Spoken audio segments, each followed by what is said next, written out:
मैं इसलिए कह रहा हूँ कि पिछले 10 चुनावों को मैंने सक्रियतापूर्वक देखा है, सन 77 से लेकर के 2018 तक।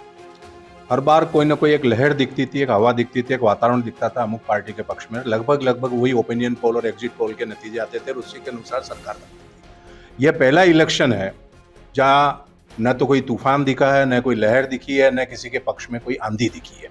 भाजपा के बागी माने नहीं गए, उनको खूब मनाने की कोशिश की गई होगी अंदरूनी, पर माने नहीं। उसका भी कुप्रभाव भाजपा पर देखने को मिलेगा। वसुंधरा और अशोक गहलोत दोनों के पास में से सत्ता की चाबी उसी के पास रहेगी जो निर्दलियों को पटा लेगी। गहलोत सरकार ने जो योजना चलाई है उसमें कितना इफेक्ट पड़ता है, महिलाएं कितनी उसके ओर आकर्षित होती है, इस पे डिपेंड होगा कि कांग्रेस के लिए कितना लाभदायक होगा। वैसे वो बदलेगा इस बार, ऐसा मानना ज़्यादा है, क्योंकि जो निर्दलीय भी हैं तो वो इतने पावरफुल एक दो जगह ही हैं भाजपा के कम से कम, और कांग्रेस के निर्दलीय कुछ ज़्यादा इफेक्ट करेंगे। इसलिए हो सकता है कि सरकार रिपीट नहीं हो वापस। आप मानते हैं गुजर वोट इस बार पायलट को छोड़ के बीजेपी को और गया हो सकता है, क्योंकि पायलट के साथ पहली बार भी धोखा हुआ है और इस बार भी ऐसा उनको लगता है कि कहीं गहलोत जी मुख्यमंत्री नहीं बन जाए, उनके साथ धोखा हो जाए। और अभी भी जितना टिकट मिले हैं उसमें 65 से 70 सीटें ऐसी है जिन पर वसुंधरा राजे का होल्ड है। अगर उनको आगे नहीं बनाया गया तो वो हो सकता है कांग्रेस के जो कुछ लोगों के साथ मिलकर और नया खेल भी कर सकती है इस मामले में। राजस्थान विधानसभा में 199 उम्मीदवारों के भाग्य का फैसला ईवीएम में बंद हो चुका है। हम खड़े हैं टेक्सटाइल सिटी भीलवाड़ा के महिला आश्रम में।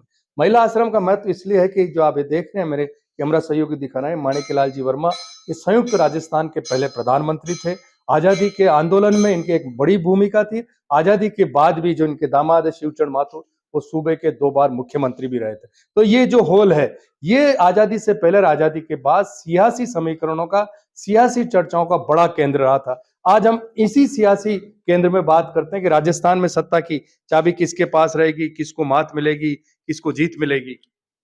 देखिए, राजस्थान की अगर हम लोग बात कर रहे हैं तो राजस्थान में कांग्रेस पार्टी जो है अपनी जन कल्याणकारी जो योजना है उनके बल पर इस बार चुनाव लड़ने की कोशिश कर रही है, और भारतीय जनता पार्टी जो है वो धर्म के और जो अन्य मुद्दे हैं कुछ मुद्दों के ऊपर चुनाव लड़ने की बात कर रही है।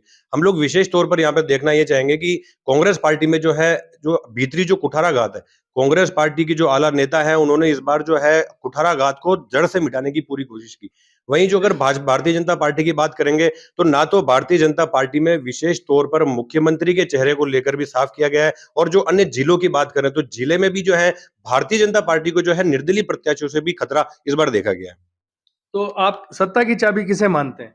देखिए, इस बार जो है अगर वसुंधरा राजे को अगर इस बार टिकट नहीं दिया था तो वसुंधरा राजे द्वारा भी दमखम से मैदान में उतरा गया है, और वसुंधरा राजे को इस बार टिकट नहीं दिया जाता है तो यहाँ पर फिर जो है राजनीति समीकरण जो है वो इस बार फिर बिगड़ते दिखाई दे सकते हैं।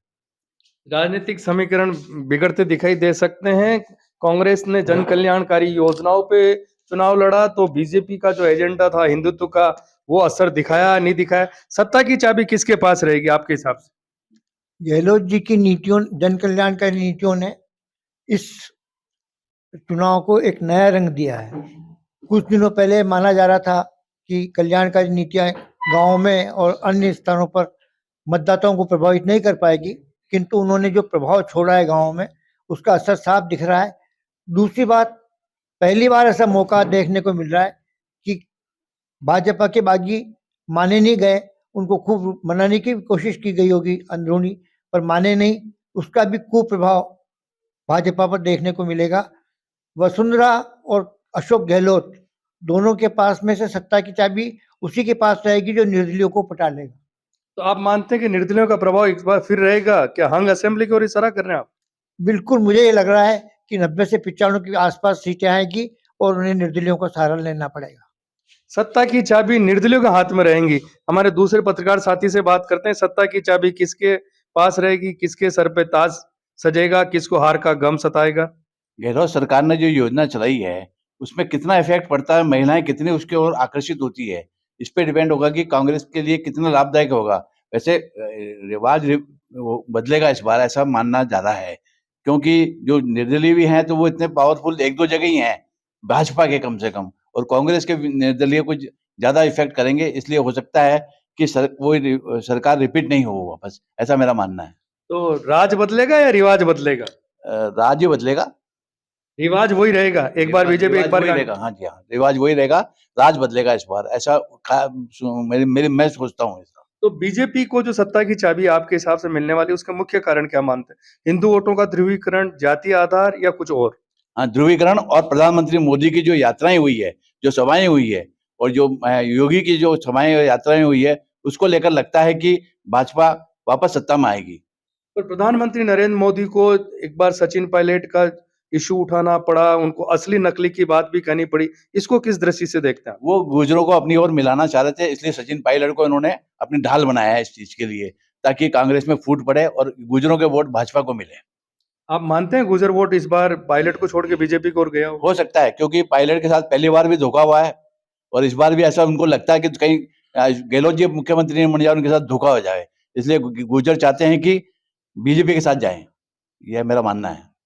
इनके हिसाब से सत्ता की चाबी बीजेपी के पास रहने वाली है। हिंदू वोटों का ध्रुवीकरण के साथ साथ ये मानते हैं कि गुर्जर मतदाता ने पिछली बार सचिन पायलट के मुख्यमंत्री नहीं बनने से अपने आप को ठगा महसूस किया, शायद इस बार वो वापस कांग्रेस की ओर नहीं आएगा।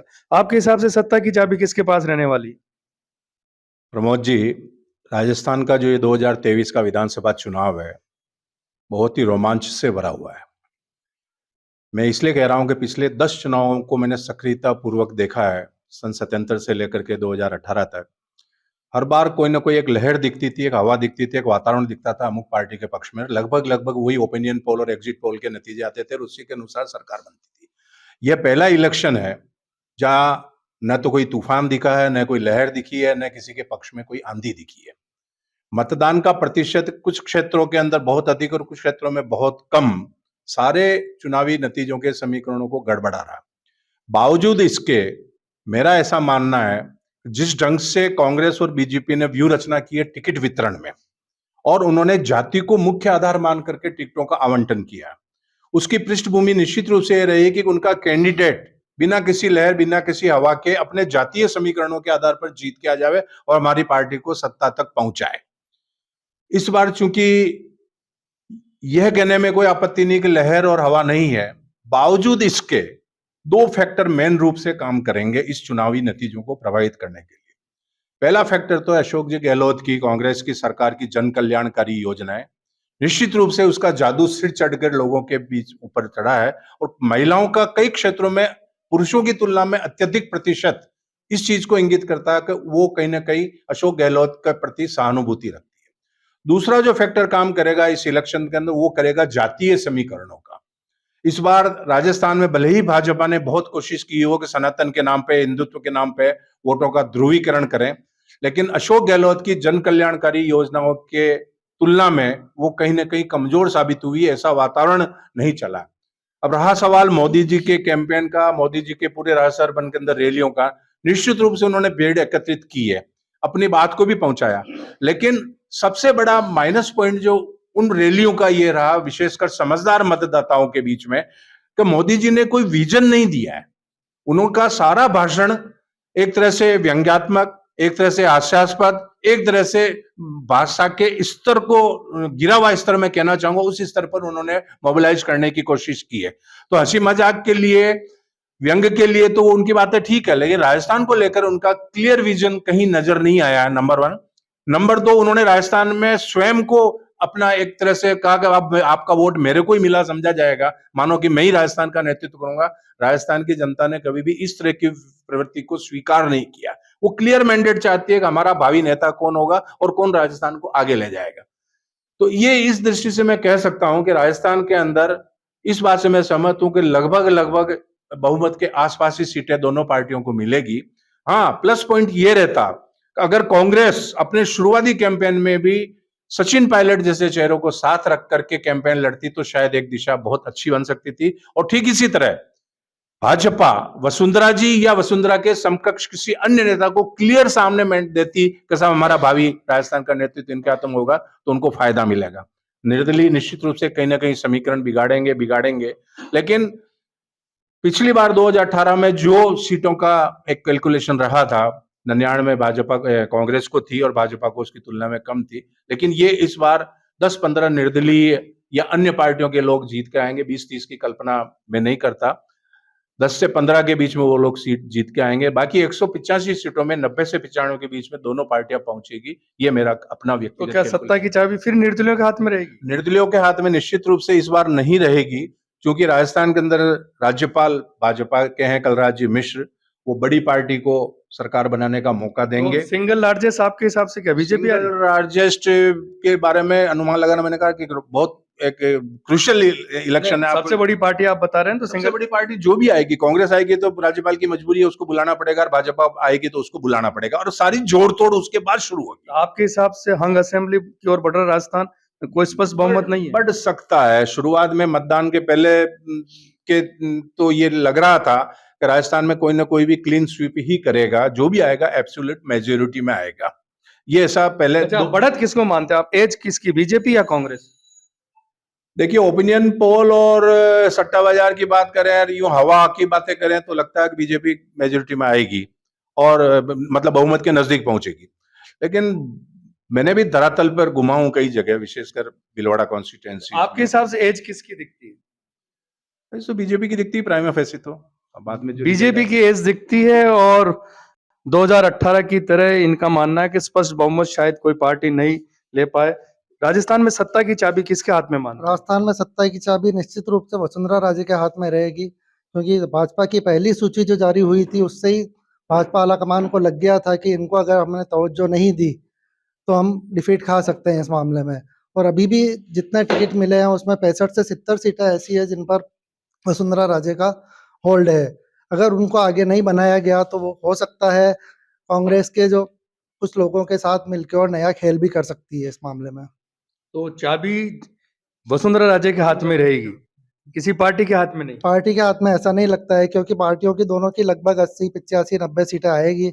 इसके बाद क्या गणित बैठता है, और हो सकता है बीजेपी खरीद फरोख्त के माध्यम से अपनी सरकार बना ले एक बार तो, लेकिन उसमें आगे जाके तकलीफ रहेगी इस मामले तो में। आपके हिसाब से राजस्थान हंग असेंबली की ओर बढ़ रहा है? हंग असेंबली रहेगी राजस्थान और में। एज बढ़त कौन सी पार्टी को मानते हैं आप? बढ़त बीजेपी को लगती है इस मामले में। हंग असेंबली की ओर राजस्थान बढ़ रहा है, बढ़त बीजेपी को मानते ही है। हमारे और पत्रकार साथियों से बात करते हैं कि राजस्थान में सत्ता की चाबी किसके हाथ में मानते हैं आप? किसको बढ़त, किसको मात? प्रमोद जी, इस बार के चुनाव जो है बड़े रोचक दौर में रहे, और पहली बार जो है कोई अच्छे बड़ा पंडित भी जो है भविष्यवाणी करने में असमर्थ रहा, क्योंकि चुनाव की अधिसूचना से पहले तक जो अशोक गहलोत की योजनाएं थी उनका जादू जो है जनता के सिर चढ़कर बोल रहा था। मगर मतदान के आवेदन के बाद से ही जो है परिस्थितियां धार्मिक एजेंडे में उलझ गई। विकास और धार्मिक एजेंडे में उलझकर शॉर्टकट रास्ता जो बीजेपी हमेशा अपनाती रही है वो लाभ इसको मिलेगा, और बढ़त जो है भाजपा की दिख रही है, सरकार भी भाजपा बनाती हुई दिख रही है, क्योंकि धार्मिक एजेंडा एक बार फिर चुनाव पर हावी रहा। तो जो विकास के मुद्दे पे हिंदू वोटों का पोलराइजेशन, आपके हिसाब से हिंदू वोटों का ध्रुवीकरण हुआ है? जी हाँ, बिल्कुल ऐसा है कि मैं भी धरातल पर गया हूँ, मैंने भी जो है डोर टू डोर जो है स्टडी की, तो वहाँ एक धार्मिक एजेंडा जो है बहुत प्रभावशाली नज़र आ रहा था मुझे, और अशोक गहलोत की योजनाओं का असर जो है वो नगण्य था। जब अशोक गहलोत की जो योजनाएं थी धरातल पे नहीं उतार पाई, तो उसके लिए क्या कार्यकर्ता की कमजोरी मानते हैं, या कार्यकर्ताओं को सत्ता में भागीदारी नहीं मिली इसलिए कांग्रेस का कार्यकर्ता एक्टिवेट नहीं था? देखिए, कांग्रेस के कार्यकर्ताओं की अगर अपन बात करें तो कांग्रेस खुद अपने प्रत्याशियों को भी जो है जिताने में रुचि नहीं ले रही थी, और कहीं जो है इनके पास कार्यकर्ताओं का जो इतना वो नहीं था बल, वो जो नुकसान पहुंचा रहा था इन प्रत्याशियों को, और कांग्रेस खुद अपने आप को एक दूसरे को नुकसान पहुंचा रही थी, इसलिए भाजपा के जो है उम्मीदवार की स्थिति मजबूत नजर आ रही है। हिंदू वोटों का ध्रुवीकरण, कांग्रेस के कार्यकर्ताओं की कमी, इनका ये मानना है। हमारे और साथी से बात करते हैं कि सत्ता की चाबी किसके हाथ में मानते हैं आप? सत्ता की चाबी इस बार बीजेपी के पक्ष में आने वाली है। जिस तरह से जो वोट पड़े हैं उसको लेकर, जो जनता का जो रुख था हिंदुत्व को लेकर चुनाव लड़ा गया है, तो ये लगता है कि 27 और ऑफिस बीजेपी बनाएगी और परिवर्तन अवश्य होगा। मतलब एक तरह से रिवाज बदले, रिवाज वही रहेगा, राज बदलेगा। राज बदलेगा, इस बार राज पूरी तरह से बदलेगा।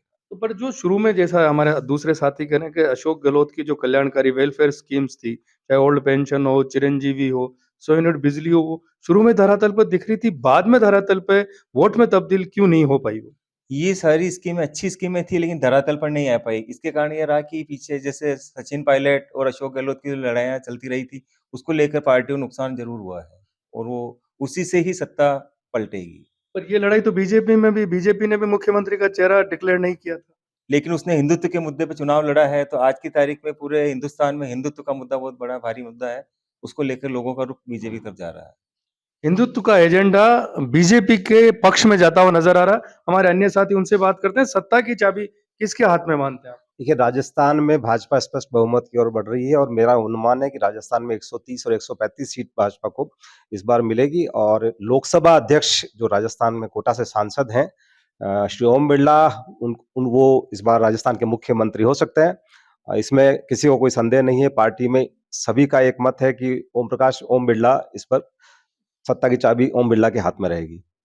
पार्टी के साथ साथ आपने तो मुख्यमंत्री पद पर बीजेपी में तो मुख्यमंत्री की बड़ी लाइन भी कोई अश्विनी वैष्णव, गजेंद्र सिंह शेखावत, वसुंधरा राजे, इस तरह के नाम भी आ रहे हैं। देखिए, दोनों ये ओम बिरला अमित शाह और नरेंद्र मोदी दोनों के बेहद नजदीक है, दोनों के बहुत कॉन्फिडेंस में है। और बाकी जो लोग हैं उनमें कहीं ना कहीं विवाद की स्थिति है, चाहे वो सतीश पूनिया हो, चाहे गजेंद्र सिंह शेखावत हो, चाहे वसुंधरा राजे हो। और खास तौर से राजे के लिए कहा जाता है कि राजे का अभी वसुंधरा राजे का अमित शाह और मोदी के साथ में कोई बड़ा तालमेल नहीं है। और पूरे चुनाव में लोगों ने देखा है कि किस तरह उनको एक साइडलाइन किया गया है और उनके पहली लिस्ट में उनके टिकट काटने की कोशिश की गई है। और बीजेपी ने एक अपनी स्ट्रेटेजी से चुनाव लड़ा है राजस्थान में, तो इस बार इसलिए लगता है राजस्थान में स्पष्ट बहुमत भी मिलेगा और ओम बिरला राजस्थान के मुख्यमंत्री होंगे। तो जो स्पष्ट बहुमत का आधार क्या मानते हैं आप? हिंदू वोटों का ध्रुवीकरण? बीजेपी ने जिस स्ट्रेटेजी से चुनाव लड़ा है, आप देखिए, सबसे पहले बीजेपी ने एक भी मुस्लिम कैंडिडेट को राजस्थान में टिकट नहीं दिया है। दूसरा, आप देखिए, उन्होंने 4 संतों को इस विधानसभा चुनाव में उतारा है और पूरे राजस्थान में इस बात की कोशिश करी है कि जिस भी पार्टी के साथ मुस्लिम लगे उसके सामने एक सैफरन ब्रिगेड की पूरी टीम तैयार की जाए। और सारे प्रत्याशी राजस्थान में करीब करीब 14 दिन और 20 दिन तक लगातार केसरिया कपड़े पहनते रहे, केसरिया शर्ट पहनते रहे, केसरिया दुपट्टे पहनते रहे, केसरिया कुर्ते पहनते रहे। इवन कई जगह तो केसरिया जूते पहने हुए बीजेपी के कैंडिडेट दिखाई दिए हैं। और उन्होंने एक स्पष्ट लहर बनाने की कोशिश की है, वो भगवा लहर बनाने की कोशिश की है। राजस्थान में पूरा चुनाव अशोक गहलोत की जो स्कीम्स थी, उन स्कीम्स को काट करने के लिए उन्होंने पूरा भगवा एक तरफ किया पूरा। और उस भगवा के आधार पर अभी जो पोल हुआ है, वो सब जगह कांग्रेस के कैंडिडेट डिफेंस करते हुए दिखाई दिया उसका, कि वो खुद लोग केसरिया झंडा लेके घूमते रहे सब जगह। और वो अशोक गहलोत की जितनी भी योजनाएं थी, उन योजना में चिरंजीवी योजना को छोड़ के किसी भी योजना का वो अपने प्रचार के अंदर उपयोग नहीं कर पाए। जो आप बात कर रहे हैं कि हार्डकोर हिंदुत्व बीजेपी का उस और कांग्रेस का सॉफ्ट हिंदुत्व।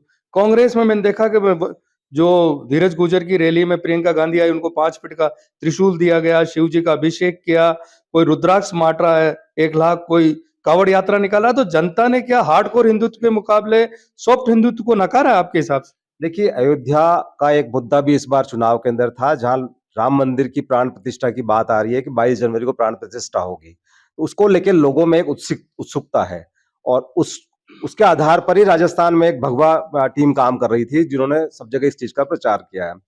सबसे बड़ी चीज देखिए, आपकी कांग्रेस ने इस बार, कांग्रेस के कई प्रत्याशियों की स्थिति यह बन गई कि उनको कावड़ यात्रा भी निकालनी पड़ी है, कई जगह उनको त्रिशूल बांटने पड़े हैं, कई जगह उनको हनुमान जी के घोटे बांटने पड़ रहे हैं उनको कई जगह। और वो खड़े होके खुद अपने कैंपेन में कांग्रेस के झंडे की जगह वो भगवा झंडे लेके घूम रहे हैं सब जगह। और उनके 2 झंडे कांग्रेस के और 20 झंडे भगवा। खुद अपने दुपट्टे उन्होंने कांग्रेस के तिरंगे दुपट्टे की जगह उन्होंने केसरिया दुपट्टे पहन रखे हैं और जय श्री राम के नारे लगा रहे हैं वो अपने चुनाव कैंपेन में। वो इस बात को साबित करता है कि वो लोग इस चीज से बुरी तरह से डरे हुए थे कि भगवाकरण के कारण कहीं वोटों का पोलराइजेशन ना हो जाए। एक राजस्थान में आप मानते हैं कि भीलवाड़ा के अलावा अजमेर और कई जगह से इस तरह की खबरें आई कि अब क्या बीजेपी वर्सेस संघ भी होने वाला है? और इस बार ऐसा एहसास कराया गया है कि संघ को बहुत ज्यादा तवज्जो नहीं मिली है। और संघ के बारे में हमेशा ये कहा जाता है कि संघ की 30 और 40 सीटों की एक सूची जारी होती है, वो सूची एज सच बीजेपी उन सूची को सभी टिकट देती है। लेकिन इस बार ऐसा लगा नहीं कहीं कि संघ को इस ढंग की तवज्जो मिली हो। संघ की सूची इस बार भी गई, लेकिन ऐसा माना गया कि अमित शाह और नरेंद्र मोदी ने उनको बहुत ज्यादा तवज्जो नहीं दी। और संघ के जो राष्ट्रीय महामंत्री हैं BL संतोष, उनको भी इस मामले में टिकट को लेकर बहुत ज्यादा तवज्जो नहीं मिली। पहली बार कुछ सीटों पे ऐसा लगा कि संघ बहुत हावी हो रहा है और ये कहा गया था कि गुजरात पैटर्न पे चुनाव होगा, 50% सीटें बदलेगी, संघ को बहुत तवज्जो मिलेगी। लेकिन वो पहली सूची के बाद वो गुजरात फॉर्मूला बिल्कुल खत्म हो गया। राजस्थान में पार्टी ने एक जीत का फॉर्मूला तैयार किया कि राजस्थान में किसी भी स्थिति में हमको 100 से ऊपर सीट चाहिए, किसी हालत में राज चाहिए, क्योंकि 2024 में लोकसभा का चुनाव होने वाला है और मोदी को देश में प्रधानमंत्री बनना था। उन्होंने अपने आप को सरेंडर किया और राजस्थान में बिल्कुल खुली छूट दी, किसी भी तरह हो राजस्थान में बीजेपी का राज बने, ताकि राजस्थान में मुझे 25 सांसद राजस्थान से मिल सके। ये थे हमारे पत्रकार साथी, जिनका ज्यादातर का मानना ये था कि राजस्थान एक बार फिर हंग असेंबली की ओर बढ़ रहा है। राजस्थान में सत्ता की चाबी निर्दलीय के हाथ में रहेगी। पर कुछ हमारे पत्रकार साथियों का ये भी मानना था कि राजस्थान में एज भारतीय जनता पार्टी की रहेगी, बढ़त भाजपा को मिलेगी। और एक साथी का तो स्पष्ट कहना है कि भारतीय जनता पार्टी स्पष्ट बहुमत में आएगी। उन्होंने तो मुख्यमंत्री का नाम तक बताया। और दूसरी बात जो उभर कर आई कि इस बार राजस्थान में केवल भीलवाड़ा अजमेर ही नहीं, कई जगह संघ वर्सेज बीजेपी की टकराहट भी देखने को मिली है। और जो संघ को जो तवज्जो जो तो प्रधानमंत्री नरेंद्र मोदी प्रचारक आज भी हैं और संघ ने ही उन्हें गुजरात का मुख्यमंत्री बनाया था, पर शायद अब रिफ्ट भी बीजेपी में संघ वर्सेज बीजेपी में देखने को मिल रही। अब ये देखना है कि 3 तारीख को राजस्थान में सत्ता की चाबी राजस्थान की जनता किसके हाथ में देती है, किसके गले में जीत की माला पड़ती है और किसको हार का गम सहन करना पड़ता है। प्रमोद तिवारी, भीलवाड़ा, राजस्थान तक।